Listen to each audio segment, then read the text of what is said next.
एक महत्त्वाची बातमी सांगलीत इशारा सभेतही गोपीचंद पडळकर यांच्या निशाण्यावर जयंत पाटीलच असल्याचं पाहायला मिळालं।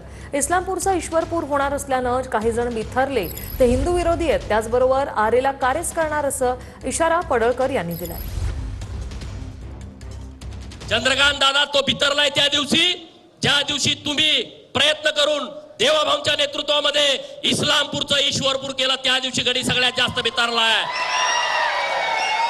हा हिंदू विरोधी आहे म्हणणार असाल तर मी तुम्हाला साहेब कसं काय म्हणेल? मी नाही ना म्हणू शकत, मी साहेब नाही म्हणू शकत। तुम्ही जर मला अहो म्हणाल मी तुम्हाला काहो म्हणेल, तुम्ही जर मला आरे म्हणाल मी तुम्हाला कारे म्हणेल, तुम्ही जर माझ्या एक कानाखाली दिली तर मी दोन देईन, माझा स्वभाव आहे।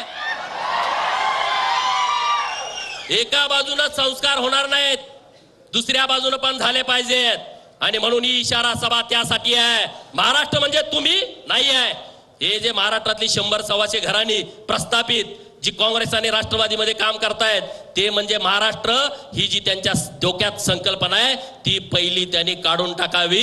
महाराष्ट्र म्हणजे 18 पगड जाती आहेत, महाराष्ट्र म्हणजे 12 बलुतेदार आहे, महाराष्ट्र म्हणजे 346 ओबीसीच्या जाती आहेत। असा विशाल महाराष्ट्र आहे, तो कुठल्या 100-50 घरांमध्ये वाटून घेतलेला महाराष्ट्र नाही।